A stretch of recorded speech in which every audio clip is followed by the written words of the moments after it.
ನಮಸ್ಕಾರ. ಮುಖ್ಯಾಂಶಗಳು. ಲೋಕಸಭೆಯಲ್ಲಿ ಮುಂದುವರೆದ ಪ್ರತಿಪಕ್ಷಗಳ ಧರಣಿ.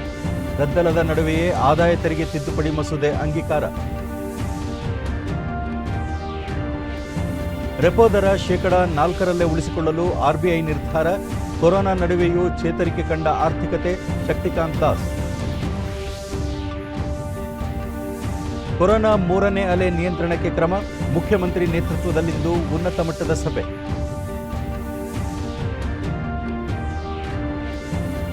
ಹಾಗೂ ಖೇಲ್ ರತ್ನ ಪ್ರಶಸ್ತಿ ಮೇಜರ್ ಧ್ಯಾನ್ ಚಂದ್ ಖೇಲ್ ರತ್ನ ಪ್ರಶಸ್ತಿ ಎಂದು ನಾಮಕರಣ.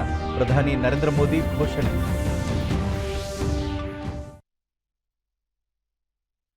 ವಾರ್ತೆಗಳ ವಿವರ.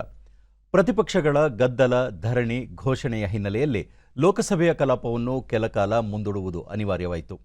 ಲೋಕಸಭೆಯಲ್ಲಿ ಗದ್ದಲದ ನಡುವೆಯೇ ಸ್ಪೀಕರ್ ಓಂ ಬಿರ್ಲಾ ಪ್ರಶ್ನೋತ್ತರ ಕಲಾಪ ಕೈಗೆತ್ತಿಕೊಂಡರು.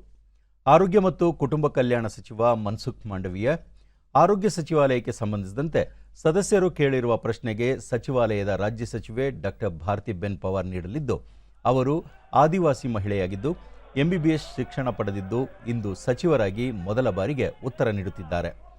ವಿಪಕ್ಷದ ಸದಸ್ಯರು ಆದಿವಾಸಿ ಮಹಿಳೆಗೆ ಉತ್ತರ ನೀಡಲು ಅವಕಾಶ ನೀಡದೆ ಅವಮಾನ ಮಾಡುತ್ತಿದ್ದಾರೆ ಎಂದು ತಿಳಿಸಿದರು.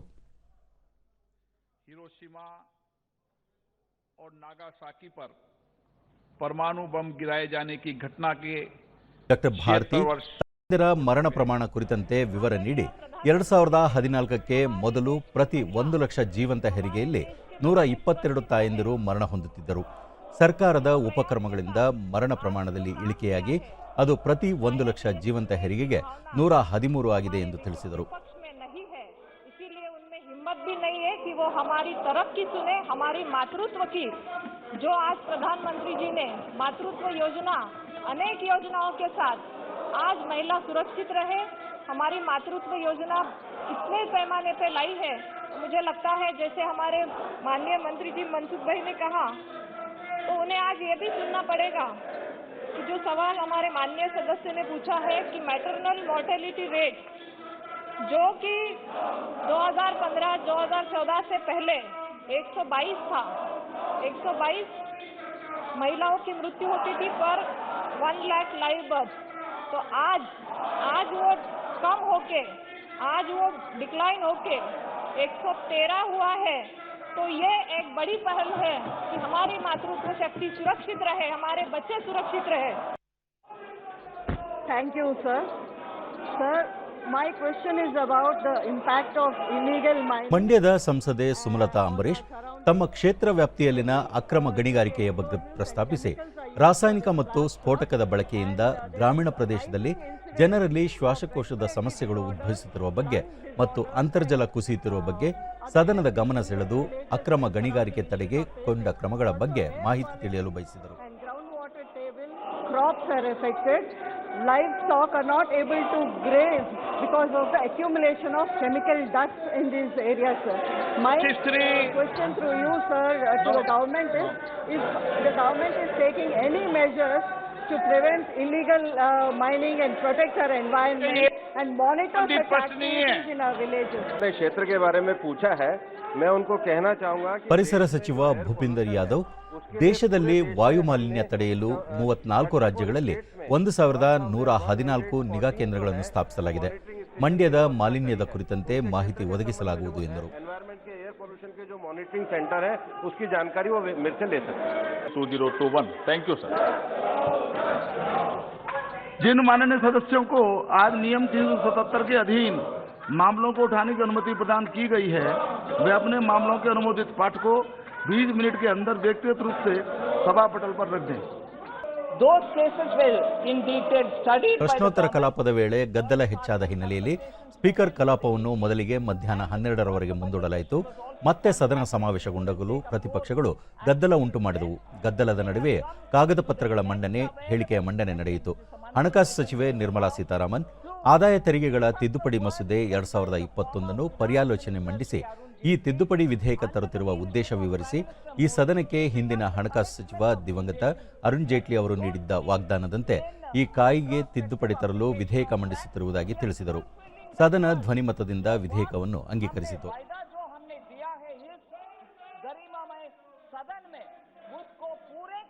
लिए आज ये कानून का अमेंडमेंट ले आ रहे हैं। जो सदस्य इसके पक्ष में है वो हाँ कहें। ಇದಕ್ಕೂ ಮುನ್ನ ಸದನ ಆರಂಭವಾಗುತ್ತಿದ್ದಂತೆ ಜಪಾನ್ನ ಹಿರೋಶಿಮಾ ಮತ್ತು ನಾಗಸಾಕಿ ನಗರಗಳ ಮೇಲೆ ಎರಡನೇ ಮಹಾಯುದ್ಧದ ವೇಳೆ 1945ರ ಆಗಸ್ಟ್ 6 ಮತ್ತು 9ರಂದು ಅಣುಬಾಂಬ್ ಹಾಕಿದ್ದನ್ನು ಲೋಕಸಭೆಯಲ್ಲಿಂದು ಸ್ಮರಿಸಿ ವಿಶ್ವ ಶಾಂತಿಯ ಅಗತ್ಯ ಪ್ರತಿಪಾದಿಸಲಾಯಿತು ಮತ್ತು ಒಲಿಂಪಿಕ್ಸ್ ಕ್ರೀಡಾಕೂಟದಲ್ಲಿ ರಜತ ಪದಕ ಗೆದ್ದ ಕುಸ್ತಿಪಟು ರವಿಕುಮಾರ್ ದಹಿಯಾ ರಜತ ಪದಕ ಗೆದ್ದಿರುವ ಬಗ್ಗೆ ಅಭಿನಂದನೆ ಸಲ್ಲಿಸಲಾಯಿತು. हवाला के पक्ष में हुआ। खंड 2 और 3 विधेयक का अंग बने। माननीय सदस्यगण, मुझे आपको सूचित करते हुए प्रसन्नता हो रही है कि श्री रवि कुमार दहिया ने ओलंपिक खेलों में 57 किलो की कुश्ती में भारत के लिए रजत पदक जीता है। इन खेलों में भारत का ये 5वां पदक है। 23 वर्ष श्री रवि कुमार दहिया ने ये उपलब्धि अपने पहले ही ओलंपिक खेलों में हासिल की है। मैं अपनी ओर से तथा सदन की ओर से श्री रवि कुमार को इस ऐतिहासिक सफलता के लिए बधाई देता हूं। ರಾಜ್ಯಸಭೆಯಲ್ಲಿಂದು ಒಲಿಂಪಿಕ್ಸ್ ಕ್ರೀಡಾಕೂಟದ 57 ಕೆಜಿ ವಿಭಾಗದ ಕುಸ್ತಿ ಸ್ಪರ್ಧೆಯಲ್ಲಿ ರಜತ ಪದಕ ಗೆದ್ದ ರವಿಕುಮಾರ್ ದಹಿಯಾಗೆ ಅಭಿನಂದನೆ ಸಲ್ಲಿಸಲಾಯಿತು. ಕಲಾಪ ಆರಂಭವಾಗುತ್ತಿದ್ದಂತೆ ಉಪಸಭಾಪತಿಯವರು ರವಿಕುಮಾರ್ ದಹಿಯಾ ಅವರ ಗಣನೀಯ ಸಾಧನೆಯ ಬಗ್ಗೆ ಪ್ರಸ್ತಾಪಿಸಿ ಒಲಿಂಪಿಕ್ ಕುಸ್ತಿ ಸ್ಪರ್ಧೆಯಲ್ಲಿ ಬೆಳ್ಳಿ ಪದಕ ಗೆದ್ದ ಎರಡನೇ ಭಾರತೀಯ ಎಂಬ ಹೆಗ್ಗಳಿಕೆಗೆ ರವಿಕುಮಾರ್ ಪಾತ್ರರಾಗಿದ್ದಾರೆ ಎಂದರು. ತಮ್ಮ 23ನೇ ವಯಸ್ಸಿನಲ್ಲಿ ಅದು ಪ್ರಥಮ ಒಲಿಂಪಿಕ್ಸ್ನಲ್ಲೇ ಅವರು ಈ ಸಾಧನೆ ಮಾಡಿದ್ದಾರೆ. ಅವರ ದೃಢತೆ ಪ್ರಶಂಸನಾರ್ಹವಾದದ್ದು. ಅವರ ಈ ಸಾಧನೆ ದೇಶದ ಯುವಜನರಿಗೆ ಸ್ಫೂರ್ತಿ ನೀಡುತ್ತದೆ. ರವಿಕುಮಾರ್ ಅವರ ಮುಂದಿನ ಎಲ್ಲ ಪ್ರಯತ್ನಗಳಿಗೆ ಶುಭ ಹಾರೈಸುವುದಾಗಿ ತಿಳಿಸಿದರು. ಸದಸ್ಯರು ಮೇಜು ತಟ್ಟಿ ಸ್ವಾಗತ ಕೋರಿದರು.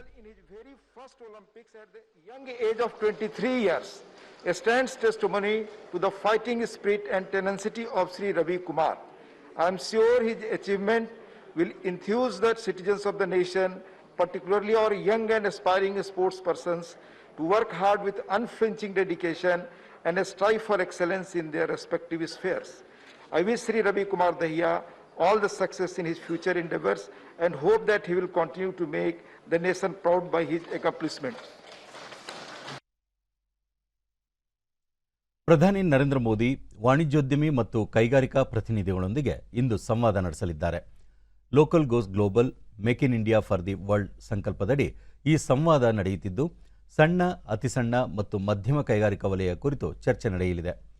ಜಾಗತಿಕ ಮಾರುಕಟ್ಟೆಯಲ್ಲಿ ಭಾರತದ ರಫ್ತು ಪ್ರಮಾಣ ಹೆಚ್ಚುವ ನಿಟ್ಟಿನಲ್ಲಿ ಈ ಸಂವಾದ ಆಯೋಜಿಸಲಾಗಿದೆ. ಕೇಂದ್ರ ವಾಣಿಜ್ಯ ಹಾಗೂ ವಿದೇಶಾಂಗ ಸಚಿವರು ಈ ಸಂವಾದದಲ್ಲಿ ಹಾಜರಿರಲಿದ್ದು, ಕೈಗಾರಿಕಾ ಕ್ಷೇತ್ರದ ಅಭಿವೃದ್ಧಿ, ಬಂಡವಾಳ ಹೂಡಿಕೆ ಆಕರ್ಷಣೆ, ಮೂಲಸೌಕರ್ಯಗಳಿಗೆ ಒತ್ತು ಸೇರಿದಂತೆ ಹಲವು ಪ್ರಮುಖ ವಿಷಯಗಳ ಕುರಿತು ಚರ್ಚೆಯಾಗುವ ಸಾಧ್ಯತೆ ಇದೆ. ಕೈಗಾರಿಕಾ ರಂಗದ ಪ್ರತಿನಿಧಿಗಳು, ಅಧಿಕಾರಿಗಳು ಸಹ ಭಾಗಿಯಾಗಲಿದ್ದಾರೆ. ಭಾರತೀಯ ರಿಸರ್ವ್ ಬ್ಯಾಂಕ್ ರೆಪೋ ದರವನ್ನು 4% ಉಳಿಸಿಕೊಳ್ಳುತ್ತದೆ ಎಂದು ಆರ್ಬಿಐ ಗವರ್ನರ್ ಶಕ್ತಿಕಾಂತ್ ದಾಸ್ ಹೇಳಿದ್ದಾರೆ. ಜೂನ್ನಲ್ಲಿ ಹಣಕಾಸು ನೀತಿ ಸಮಿತಿಯ ನಿರೀಕ್ಷೆಗಳಿಂದ ಆರ್ಥಿಕ ಚಟುವಟಿಕೆಗಳು ವೃದ್ಧಿಗೊಂಡಿದೆ. ಕೋವಿಡ್ 2ನೇ ಅಲೆಯ ಹಿನ್ನಡೆಯಿಂದ ಆರ್ಥಿಕತೆಯು ಚೇತರಿಸಿಕೊಳ್ಳುತ್ತಿದೆ ಎಂದು ತಿಳಿಸಿದ್ದಾರೆ. ರಿವರ್ಸ್ ರೆಪೋ ದರವನ್ನು 3.35% ಮುಂದುವರಿಸಲಾಗುವುದು. 2021-22ರ ಸಾಲಿನಲ್ಲಿ ಹಣದುಬ್ಬರವನ್ನು 5.7% ಎಂದು ಅಂದಾಜಿಸಲಾಗಿದೆ. ಇದು 2ನೇ ತ್ರೈಮಾಸಿಕದಲ್ಲಿ 5.9%, 3ನೇ ತ್ರೈಮಾಸಿಕದಲ್ಲಿ 5.3% ಹಾಗೂ 4ನೇ ತ್ರೈಮಾಸಿಕದಲ್ಲಿ 5.8% ಒಳಗೊಂಡಿರುತ್ತದೆ ಎಂದು ಹೇಳಿದ್ದಾರೆ. 2022-23ರ ಮೊದಲ ತ್ರೈಮಾಸಿಕದಲ್ಲಿ ಹಣದುಬ್ಬರ 5.1% ಎಂದು ಅಂದಾಜಿಸಲಾಗಿದೆ ಎಂದು ಅವರು ಹೇಳಿದ್ದಾರೆ. Remain vigilant against any possibility of a third wave, especially in the background of rising infections in certain parts of the country. Our actions, together with those of the government, are aimed at alleviating distress and prioritizing growth while keeping the financial system healthy and stable. Our approach can best be described by weaving together two quotes from Martin Luther King Jr., and I quote, "But I know somehow that only when it is dark enough can you see the stars. Keep moving, let nothing slow you up, move on," unquote. Let me begin by setting out the rationale underlying the MPC's decision. The MPC met in the shadow of the two recent inflation prints being above the tolerance band of the inflation target. It noted that economic activity has broadly evolved on the lines of the MPC's expectations in June, and the economy is recovering from the setback of the second wave. ಪ್ರಧಾನಮಂತ್ರಿ ನರೇಂದ್ರ ಮೋದಿಯವರು ಇಂದು ಮಧ್ಯಪ್ರದೇಶದಲ್ಲಿನ ಪ್ರಧಾನಮಂತ್ರಿ ಗರೀಬ್ ಕಲ್ಯಾಣ್ ಅನ್ನ ಯೋಜನೆಯ ಫಲಾನುಭವಿಗಳೊಂದಿಗೆ video conference ಮೂಲಕ ಸಂವಾದ ನಡೆಸಲಿದ್ದಾರೆ. ಮಧ್ಯಪ್ರದೇಶದ ರಾಜ್ಯಪಾಲರಾದ ಮಂಗುಭಾಯ್ ಪಟೇಲ್ ಹಾಗೂ ಮುಖ್ಯಮಂತ್ರಿ ಶಿವರಾಜ್ ಸಿಂಗ್ ಚೌಹಾಣ್ ಅವರು ಕಾರ್ಯಕ್ರಮದಲ್ಲಿ ಪಾಲ್ಗೊಳ್ಳಲಿದ್ದಾರೆ. ಜೊತೆಗೆ ಉತ್ತರಾಖಂಡ, ಹಿಮಾಚಲ ಪ್ರದೇಶ, ಅರುಣಾಚಲ ಪ್ರದೇಶ, ಅಸ್ಸಾಂ, ತ್ರಿಪುರಾ, ಗೋವಾ, ಹರಿಯಾಣದ ಸಚಿವರು ಹಾಗೂ ಅಧಿಕಾರಿಗಳು ಭಾಗಿಯಾಗಲಿದ್ದಾರೆ. ಪ್ರಧಾನಮಂತ್ರಿ ಗರೀಬ್ ಕಲ್ಯಾಣ್ ಅನ್ನ ಯೋಜನೆಯ ಕುರಿತು ದೇಶಾದ್ಯಂತ ಜಾಗೃತಿ ಮೂಡಿಸುವ ಅಂಗವಾಗಿ ಈ ಸಂವಾದ ಆಯೋಜಿಸಲಾಗಿದೆ. ನಿನ್ನೆ ಉತ್ತರ ಪ್ರದೇಶದ ಫಲಾನುಭವಿಗಳೊಂದಿಗೆ ಸಂವಾದ ನಡೆಸಿದ್ದರು. ಮಧ್ಯಪ್ರದೇಶದಲ್ಲಿ 4.83 ಕೋಟಿ ಫಲಾನುಭವಿಗಳು ಈ ಯೋಜನೆಯ ಲಾಭ ಪಡೆಯುತ್ತಿದ್ದಾರೆ.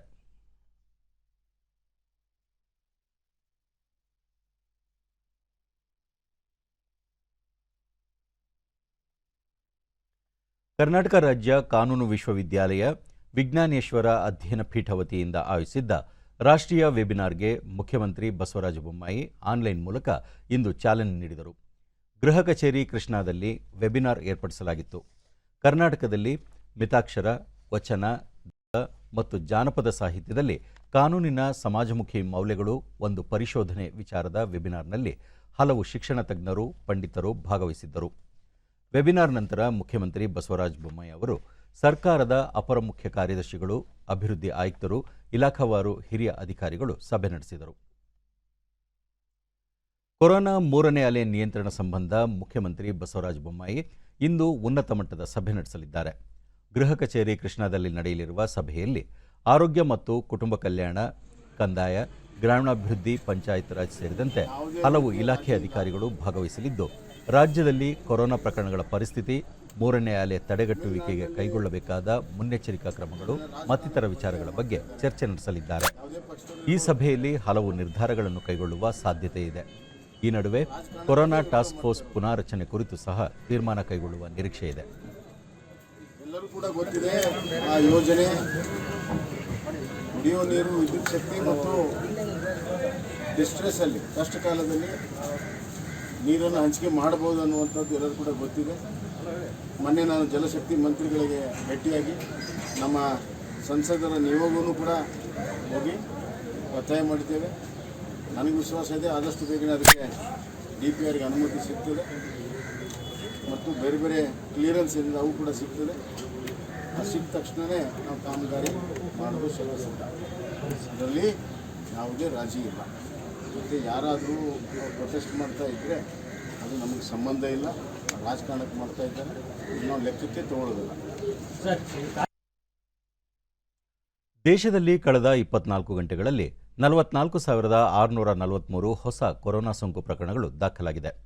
ಇದೇ ಅವಧಿಯಲ್ಲಿ 41,096 ಮಂದಿ ಚೇತರಿಸಿಕೊಂಡು ವಿವಿಧ ಆಸ್ಪತ್ರೆಗಳಿಂದ ಬಿಡುಗಡೆಯಾಗಿದ್ದಾರೆ. ಇದರೊಂದಿಗೆ ಒಟ್ಟಾರೆ ಗುಣಮುಖರಾದವರ ಸಂಖ್ಯೆ 3,10,15,844ಕ್ಕೆ ಹೆಚ್ಚಳವಾಗಿದೆ.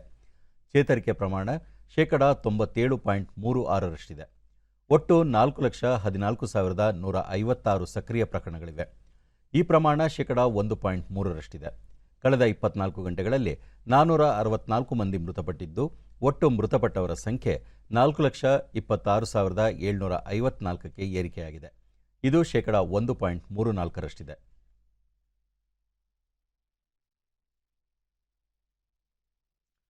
ವಿಶ್ವದಲ್ಲೇ ಅತಿ ಹೆಚ್ಚು ಲಸಿಕೆ ನೀಡಿರುವ ದೇಶಗಳ ಪೈಕಿ ಭಾರತ ಮುಂಚೂಣಿಯಲ್ಲಿದೆ. ಇದುವರೆಗೆ ದೇಶಾದ್ಯಂತ ಒಟ್ಟು 49,27,27,595 ಡೋಸ್ ಲಸಿಕೆ ನೀಡಲಾಗಿದೆ. ನಿನ್ನೆ ಒಂದೇ ದಿನ 57,97,808 ಡೋಸ್ ಲಸಿಕೆ ನೀಡಲಾಗಿದೆ ಎಂದು ಕೇಂದ್ರ ಆರೋಗ್ಯ ಸಚಿವಾಲಯ ತಿಳಿಸಿದೆ. ದೇಶದಲ್ಲಿ ಕೊರೋನಾ ಮಾದರಿಗಳ ಪರೀಕ್ಷಾ ಸಾಮರ್ಥ್ಯದಲ್ಲಿ ನಿರಂತರ ಹೆಚ್ಚಳ ಮಾಡಲಾಗುತ್ತಿದ್ದು, ಇದುವರೆಗೆ ಒಟ್ಟು 47,65,33,650 ಮಂದಿಗೆ ಕೊರೋನಾ ಮಾದರಿ ಪರೀಕ್ಷೆ ನಡೆಸಲಾಗಿದೆ. ನಿನ್ನೆ ಒಂದೇ ದಿನ 16,40,287 ಮಂದಿಯ ಮಾದರಿ ಪರೀಕ್ಷಿಸಲಾಗಿದೆ ಎಂದು ಭಾರತೀಯ ವೈದ್ಯಕೀಯ ಸಂಶೋಧನಾ ಮಂಡಳಿ ICMR ತಿಳಿಸಿದೆ.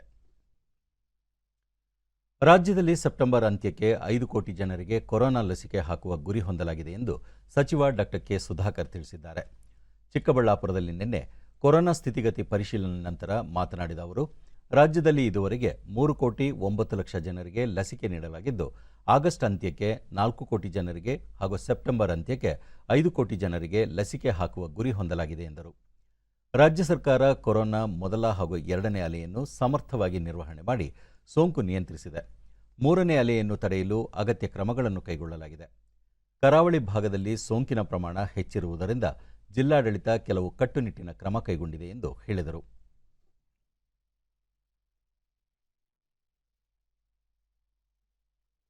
ಆಧುನಿಕತೆ ಮತ್ತು ಜಾಗತೀಕರಣದ ಪ್ರಭಾವಕ್ಕೆ ಸಿಲುಕಿ ಸ್ಥಳೀಯ ಸಾಂಪ್ರದಾಯಿಕ ಕೌಶಲ್ಯಾಧಾರಿತ ಉದ್ಯೋಗಗಳು ನೇಪಥ್ಯಕ್ಕೆ ಸರಿಯುತ್ತಿರುವ ನಡುವೆಯೂ ಗ್ರಾಮೀಣ ಉದ್ಯೋಗಗಳು ಇನ್ನೂ ಉಸಿರಾಡುತ್ತಿವೆ. ಇದಕ್ಕೆ ಉದಾಹರಣೆ ಚಿಕ್ಕಬಳ್ಳಾಪುರ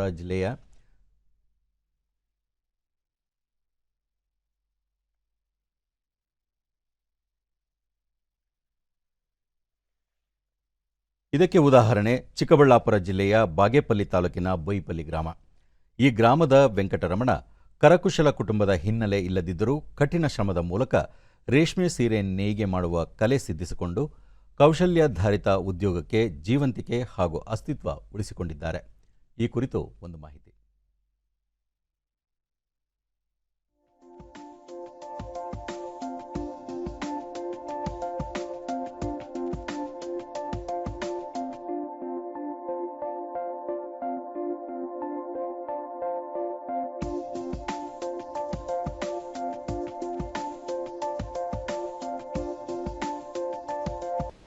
ಇಲ್ಲಿ ಮಾಡು ಶೀರನ್ನು ನೇಯ್ದು ಮಾರ್ಕೆಟಕ್ಕೆ ಧರ್ಮಾರಮು, ಬೆಂಗಳೂರು, ಹೈದ್ರಾಬಾದ್ಗೆ ನಾನು ಮಾರ್ಕೆಟ್ಗೆ ಮಾಡ್ತಾಯಿದ್ದೀನಿ. ನೇಯ್ತಿರೋದು ಸೀರೆ 10 ದಿನ ಆಗುತ್ತೆ. ಡಬಲ್ ಸೈಡ್ ಕುಟ್ಟು ನೇಯ್ತಿರೋದು ಲೇಟ್ ಆಗುತ್ತೆ. 20,000 ಸೀರೆ ಬೆಲೆ ಆಗುತ್ತೆ. 6,000 ಕೂಲಿ ಸಿಗುತ್ತೆ. 20 ವರ್ಷದಿಂದ ನಾನು ಕೈಮಗ್ಗ ಕೆಲಸ ಮಾಡ್ತಾಯಿದ್ದೀನಿ. ನನಗೆ ಗೌರ್ಮೆಂಟು ಅವಾರ್ಡ್ ಕೊಟ್ಟಿರೋದಕ್ಕೆ ನನಗೆ ತುಂಬ ಖುಷಿಯಾಗಿದೆ. ಯಾರು ಕೈಮಗ್ಗ ನೇಕಾರಿಕೆಯಲ್ಲಿ ಒಂದು ಉತ್ತಮ ಕೌಶಲ್ಯದಿಂದ ಕೂಡಿರತಕ್ಕಂಥ ಉತ್ಪನ್ನಗಳನ್ನ ಯಾರು ತಯಾರು ಮಾಡ್ತಾರೆ ಮತ್ತು ಕೈಮಗ್ಗ ಕ್ಷೇತ್ರದಲ್ಲಿ ವಿಶಿಷ್ಟ ಸೇವೆಯನ್ನು ಮಾಡಿರ್ತಕ್ಕಂಥ ನೇಕಾರರನ್ನು ಗುರುತಿಸಿ ಅವರಿಗೆ ಒಂದು ರಾಜ್ಯ ಪ್ರಶಸ್ತಿಯನ್ನು ಕೊಡತಕ್ಕಂಥ ಒಂದು ಯೋಜನೆ ಇದೆ. ಆ ಯೋಜನೆಯಡಿ ಈ ವರ್ಷ ನಾವು ನಮ್ಮ ಚಿಕ್ಕಬಳ್ಳಾಪುರ ಗಡಿ ಜಿಲ್ಲೆಯ ಗಡಿ ಭಾಗದಲ್ಲಿ ಗ್ರಾಮೀಣಾಭಿವೃದ್ಧಿ ಮತ್ತು ಪಂಚಾಯತ್ ರಾಜ್ ಇಲಾಖೆ ಹಾಗೂ ಜಿಲ್ಲಾ ಪಂಚಾಯತ್ ವತಿಯಿಂದ ದಕ್ಷಿಣ ಕನ್ನಡ ಜಿಲ್ಲೆಯಲ್ಲಿ ಸ್ಥಾಪನೆಯಾಗಿರುವ ನೀರು ಪರೀಕ್ಷಾ ಪ್ರಯೋಗಾಲಯಕ್ಕೆ ರಾಷ್ಟ್ರೀಯ ಪರೀಕ್ಷಾ ಮಾನ್ಯತೆ ಸಿಕ್ಕಿದೆ. ಈ ಮೂಲಕ ದಕ್ಷಿಣ ಕನ್ನಡ ಜಿಲ್ಲಾ ಪ್ರಯೋಗಾಲಯವು NABL ಮಾನ್ಯತೆ ಪಡೆದಿರುವ ರಾಜ್ಯದ ಮೊದಲ ಪ್ರಯೋಗಾಲಯವೆಂಬ ಹೆಗ್ಗಳಿಕೆಗೆ ಪಾತ್ರವಾಗಿದೆ. ಗ್ರಾಮೀಣ ಭಾಗದ ಪ್ರದೇಶಗಳಿಗೆ ಕುಡಿಯುವ ನೀರನ್ನು ಪೂರೈಕೆ ಮಾಡುವ ಮುನ್ನ ನೀರಿನ ಗುಣಮಟ್ಟವನ್ನು ಖಚಿತಪಡಿಸಿಕೊಂಡು ಸರಬರಾಜು ಮಾಡಬೇಕಾಗುತ್ತದೆ. ಅದರಂತೆಯೇ ನೀರಿನ ಗುಣಮಟ್ಟದ ಪರೀಕ್ಷೆ ಕೈಗೊಳ್ಳಲು ಅಗತ್ಯವಿರುವ ಉಪಕರಣಗಳು, ರಾಸಾಯನಿಕಗಳು, ಗಾಜಿನ ಪರಿಕರಗಳು ಮತ್ತು ಇತರೆ ಮೂಲಭೂತ ಸೌಕರ್ಯಗಳನ್ನು 2020-21ನೇ ಸಾಲಿನ ಜಲ್ ಜೀವನ್ ಮಿಷನ್ ಕುಡಿಯುವ ನೀರಿನ ಗುಣಮಟ್ಟ ಮೇಲ್ವಿಚಾರಣೆ ಮತ್ತು ಕಣ್ಗಾವಲು ಕಾರ್ಯಕ್ರಮದ ಅನುದಾನ ಬಳಸಿಕೊಂಡು ದಕ್ಷಿಣ ಕನ್ನಡ ಜಿಲ್ಲಾ ಪ್ರಯೋಗಾಲಯವನ್ನು ಸುಸಜ್ಜಿತಗೊಳಿಸಲಾಗಿದೆ. ಇಡಿ ನ್ಯೂಸ್ನೊಂದಿಗೆ ಪ್ರಯೋಗಾಲಯದ ತಾಂತ್ರಿಕ ವ್ಯವಸ್ಥಾಪಕಿ ವಿಜಯಲಕ್ಷ್ಮಿ, ಪ್ರಯೋಗಾಲಯದಲ್ಲಿ ಒಟ್ಟು 5 ಜನ ಸಿಬ್ಬಂದಿಗಳಿದ್ದು, ನೀರಿನ ಮಾದರಿಯ ಸಂಗ್ರಹಗಾರರು ಗ್ರಾಮೀಣ ಭಾಗದ ಪಂಚಾಯತ್ ವ್ಯಾಪ್ತಿಗೆ ಬರುವ ನೀರನ್ನು ಸಂಗ್ರಹಿಸಿ ಪ್ರಯೋಗಾಲಯಕ್ಕೆ ಪರೀಕ್ಷೆಗೆ ಕಳುಹಿಸಿಕೊಡುತ್ತಾರೆ. ಮಾದರಿ ಪಡೆದ ನೀರನ್ನು ವಿಭಿನ್ನ ಹಂತಗಳಲ್ಲಿ ಪ್ರಯೋಗಕ್ಕೆ ಒಳಪಡಿಸಿ ಕುಡಿಯಲು ಯೋಗ್ಯವಾಗಿದೆಯೇ ಇಲ್ಲವೇ ಎಂಬ ವರದಿ ನೀಡುತ್ತೇವೆ ಎಂದರು. ಅಲ್ಲಿರುವಂತಹ ಪಂಚಾಯತ್ ವ್ಯಾಪ್ತಿಯಲ್ಲಿ ಬರುವಂತಹ ನೀರಿನ ಮಾದರಿಗಳನ್ನು ಕಲೆಕ್ಟ್ ಮಾಡಿ ನಮ್ಮ ಲ್ಯಾಬಿಗೆ ತಂದು ಹ್ಯಾಂಡ್ ಓವರ್ ಮಾಡ್ತಾರೆ. ಸೊ ಲ್ಯಾಬಲ್ಲಿ ಸ್ಯಾಂಪಲ್ ಸೆಲ್ ಇನ್ಚಾರ್ಜ್ ಅಂತೇಳಿ ಇರ್ತಾರೆ. ಅವ್ರು ಏನು ಮಾಡ್ತಾರೆ, ಆ ಸ್ಯಾಂಪಲನ್ನು ರಿಸೀವ್ ಮಾಡಿಕೊಂಡು ಈ ಸ್ಯಾಂಪಲನ್ನು ಡಿವೈಡ್ ಮಾಡ್ತಾರೆ. ಅಂದರೆ ಯಾರು ಯಾವ ಸ್ಯಾಂಪಲನ್ನು ಅನಾಲಿಸಿಸ್ ಮಾಡಬೇಕಂತೇಳಿ ಡಿವೈಡ್ ಮಾಡಿಕೊಂಡು ಇಂಡಿವಿಜುವಲ್ ಆಗಿ ಹ್ಯಾಂಡ್ ಓವರ್ ಮಾಡ್ತಾರೆ ಸ್ಯಾಂಪಲನ್ನು. ನೆಕ್ಸ್ಟ್ ಬಂದು ನಮಗೆ ಸ್ಯಾಂಪಲ್ ರಿಸೀವ್ ಆಗ್ತದೆ. ಸೊ ನಾವು ಅದನ್ನು ಕೆಮಿಕಲಲ್ಲಿ ಪ್ರಸ್ತುತ 16 ಪ್ಯಾರಾಮೀಟರ್ ಇದೆ ಕುಡಿಯುವ ನೀರಲ್ಲಿ. ಆ 16 ಪ್ಯಾರಾಮೀಟರ್ಗಳನ್ನು ಅನಾಲಿಸಿಸ್ ಮಾಡ್ತೇವೆ. ಗ್ರಾಮೀಣ ಕುಡಿಯುವ ನೀರು ಪ್ರಯೋಗಾಲಯದ ಕ್ವಾಲಿಟಿ ಮ್ಯಾನೇಜರ್ ಗೋಪಿ, ಪ್ರಯೋಗಾಲಯದಲ್ಲಿ ಪರೀಕ್ಷಾ ವಿಧಾನ ಹಾಗೂ ಪರಿಕರಗಳೆಲ್ಲವೂ ಉತ್ತಮವಾಗಿದ್ದು, ಪರೀಕ್ಷೆಯ ನಂತರ ಬಂದ ವರದಿ ನಿಖರವಾಗಿರುತ್ತದೆ. NABLನಿಂದ ಮಾನ್ಯತೆ ಸಿಕ್ಕಿರುವುದು ಸಂತೋಷದ ವಿಷಯ ಎಂದು ತಿಳಿಸಿದರು. ಸೊ ಇದರಲ್ಲಿ ನಿಮ್ಮ ಒಂದು ಸರ್ಟಿಫಿಕೇಶನ್ ಈ ಲ್ಯಾಬಿಂದ ಒಂದು ಸರ್ಟಿಫಿಕೇಟ್ ಇಶ್ಯೂ ಆದರೆ ಸೊ ಅದಕ್ಕೆ ಒಂದು ವ್ಯಾಲ್ಯೂ ಇರುತ್ತೆ. ಅಂದರೆ ಅದು ಸ್ಟ್ಯಾಂಡರ್ಡ್ ಟೆಸ್ಟಿಂಗ್ ಮೆಥಡ್ಸ್ ಆಗಿರ್ಬೋದು, ಅದರಲ್ಲಿ ಅಳವಡಿಸಿಕೊಡುವಂಥ ಇನ್ಸ್ಟ್ರೂಮೆಂಟ್ಸ್ ಆಗಿರ್ಬೋದು, ಪರಿಕರಗಳಾಗಿರ್ಬೋದು. ಸೊ ಅಷ್ಟರ ಮಟ್ಟಿಗೆ ಅದು ಕ್ಯಾಲಿಬ್ರೇಷನ್ ಮಾಡಿರ್ತಾರೆ. ಸೊ ಅದರಿಂದ ಬರುವಂಥ ರಿಸಲ್ಟ್ಸ್ ಏನಾಗಿರುತ್ತೆ ಅದು ಅಕ್ಯುರೇಟ್ ಆಗಿರುತ್ತೆ. ಸೊ ಅದಕ್ಕೆ ಆ ಮಾನ್ಯತೆ ಪಡೆಯಲು ಒಂದು 3 ತಿಂಗಳಿಂದ ನಾವು ಸ್ವಲ್ಪ ಪರಿಶ್ರಮ ಪಟ್ಟು ಸೊ ಈಗ ನಾವು NABL ಮಾನ್ಯತೆಯನ್ನು ಪಡೆದಿದ್ದೇವೆ. ಮುಂದಿನ ದಿನಗಳಲ್ಲಿ NABL ಲೋಗೋ ಅಥವಾ ಅದರದೊಂದು ಸಿಂಬಲ್ ಬರ್ತದೆ.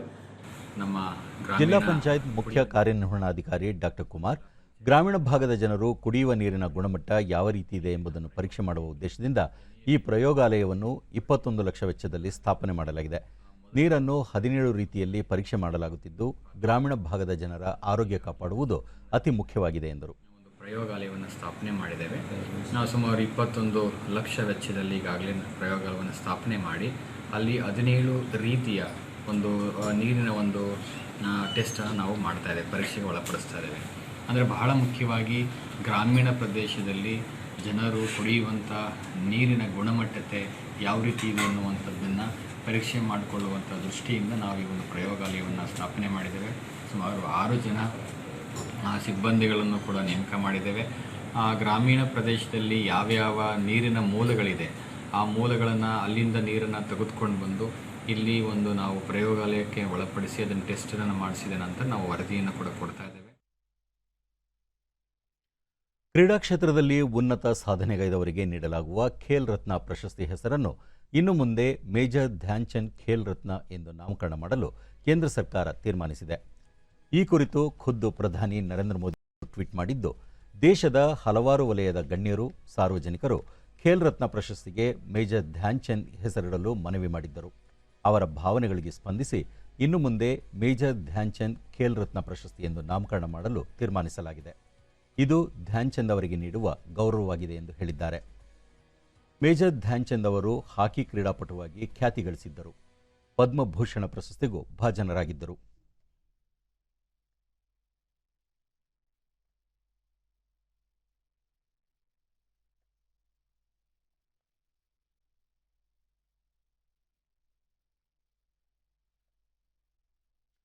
ಟೋಕಿಯೋ ಒಲಿಂಪಿಕ್ಸ್ ಕ್ರೀಡಾಕೂಟದಲ್ಲಿ ಭಾರತದ ಕುಸ್ತಿಪಟು ಭಜರಂಗ್ ಪುನಿಯಾ ಸೆಮಿಫೈನಲ್ಗೆ ಪ್ರವೇಶ ಪಡೆದಿದ್ದಾರೆ. ಪುರುಷರ 65 ಕೆಜಿ ವಿಭಾಗದ ಕ್ವಾರ್ಟರ್ ಫೈನಲ್ನಲ್ಲಿ ಇರಾನ್ನ ಮೊರ್ತೇಜಾ ಗಿಯಾಸಿ ವಿರುದ್ಧ 2-1 ಅಂಕಗಳ ಮುನ್ನಡೆ ಸಾಧಿಸಿದ್ದು ಪದಕ ನಿರೀಕ್ಷೆಯಲ್ಲಿದ್ದಾರೆ. ಈ ನಡುವೆ ಭಾರತದ ಮಹಿಳಾ ಹಾಕಿ ತಂಡ ಬ್ರಿಟನ್ ವಿರುದ್ಧ 4-3 ಗೋಲುಗಳ ಅಂತರದಿಂದ ಸೋಲನ್ನು ಅನುಭವಿಸಿದೆ. ಕಂಚಿನ ಪದಕ ಗೆಲ್ಲುವ ನಿರೀಕ್ಷೆಯಲ್ಲಿದ್ದ ತಂಡಕ್ಕೆ ಸೋಲು ಆಘಾತ ಉಂಟುಮಾಡಿದೆ. ನಾಟಿಂಗ್ಹ್ಯಾಮ್ನಲ್ಲಿ ನಡೆಯುತ್ತಿರುವ ಭಾರತ ಮತ್ತು ಇಂಗ್ಲೆಂಡ್ ತಂಡಗಳ ನಡುವಣ ಟೆಸ್ಟ್ ಕ್ರಿಕೆಟ್ ಸರಣಿಯ ಮೊದಲ ಪಂದ್ಯದ 2ನೇ ದಿನ ಭಾರತ 4 ವಿಕೆಟ್ ನಷ್ಟಕ್ಕೆ 125 ರನ್ ಗಳಿಸಿದ್ದು ಮಳೆಯ ಕಾರಣ ದಿನದ ಮಟ್ಟಿನ ಆಟವನ್ನು ರದ್ದುಗೊಳಿಸಲಾಯಿತು. ಟೆಸ್ಟ್ ತಂಡಕ್ಕೆ ಮರಳಿದ ರಾಹುಲ್ ಈ ಅರ್ಧಶತಕ ಪೂರೈಸಿದರು. ರಾಹುಲ್ ಆಟ ನಿಲ್ಲಿಸುವವರೆಗೂ 9 ಬೌಂಡ್ರಿಗಳ ನೆರವಿನಿಂದ 57 ರನ್ ಗಳಿಸಿದರು. ರಾಹುಲ್ ಮತ್ತು ರೋಹಿತ್ ಜೊತೆಯಾಟದಲ್ಲಿ 97 ರನ್ ಪಡೆದುಕೊಂಡರು. 36 ರನ್ ಗಳಿಸಿದ ನಂತರ ರೋಹಿತ್ ಶರ್ಮಾ ವಿಕೆಟ್ ಪತನವಾಯಿತು. 2ನೇ ದಿನದ ಟೆಸ್ಟ್ ಪಂದ್ಯಕ್ಕೆ ಮಳೆ ಸತತವಾಗಿ 3 ಬಾರಿ ಅಡ್ಡಿಪಡಿಸಿದ್ದರಿಂದ ಪಂದ್ಯ ರದ್ದುಗೊಳಿಸಬೇಕಾಯಿತು. ಇಂದು ಮಳೆ ಅಡ್ಡಿಯಾಗದಿದ್ದರೆ ಪಂದ್ಯ ಮುಂದುವರಿಯಲಿದೆ.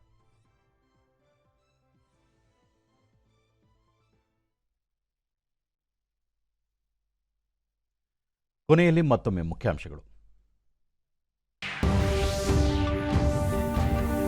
ಲೋಕಸಭೆಯಲ್ಲಿ ಮುಂದುವರೆದ ಪ್ರತಿಪಕ್ಷಗಳ ಧರಣಿ, ಗದ್ದಲದ ನಡುವೆಯೇ ಆದಾಯ ತೆರಿಗೆ ತಿದ್ದುಪಡಿ ಮಸೂದೆ ಅಂಗೀಕಾರ.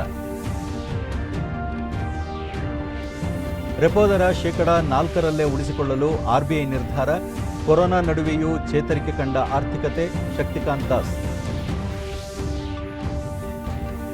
ಕೊರೋನಾ 3ನೇ ಅಲೆ ನಿಯಂತ್ರಣಕ್ಕೆ ಕ್ರಮ, ಮುಖ್ಯಮಂತ್ರಿ ನೇತೃತ್ವದಲ್ಲಿಂದು ಉನ್ನತ ಮಟ್ಟದ ಸಭೆ.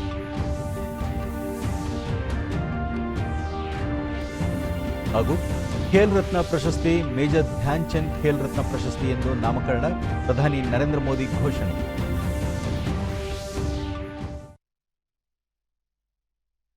ನಮ್ಮ ವಾರ್ತಾ ಪ್ರಸಾರವನ್ನು ನೀವು ಡಿಡಿ ಚಂದನ ನ್ಯೂಸ್ ಯೂಟ್ಯೂಬ್ ಚಾನೆಲ್ನಲ್ಲೂ ವೀಕ್ಷಿಸಬಹುದು.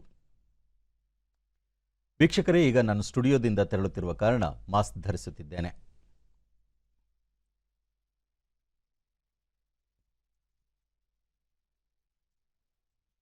ನೀವು ಸಹ ಮನೆಯಿಂದ ಹೊರಹೋಗುವ ಮುನ್ನ ಸರಿಯಾದ ಕ್ರಮದಲ್ಲಿ ತಪ್ಪದೆ ಮಾಸ್ಕ್ ಧರಿಸಿ. ವ್ಯಕ್ತಿಗತ ಅಂತರ ಕಾಪಾಡಿಕೊಳ್ಳುವುದರೊಂದಿಗೆ ನೀವು ಸುರಕ್ಷಿತವಾಗಿರಿ, ನಿಮ್ಮವರನ್ನು ಸುರಕ್ಷಿತವಾಗಿರಿಸಿ. ನೈರ್ಮಲ್ಯಕ್ಕೆ ಆದ್ಯತೆ ನೀಡುವುದರ ಜೊತೆಗೆ ಸೋಂಕು ತಡೆಗೆ ಕೋವಿಡ್-19 ಲಸಿಕೆ ಪಡೆಯುವುದು ಅಗತ್ಯ. ನಮ್ಮ ಮುಂದಿನ ವಾರ್ತಾ ಪ್ರಸಾರ ಸಂಜೆ 4:30ಕ್ಕೆ.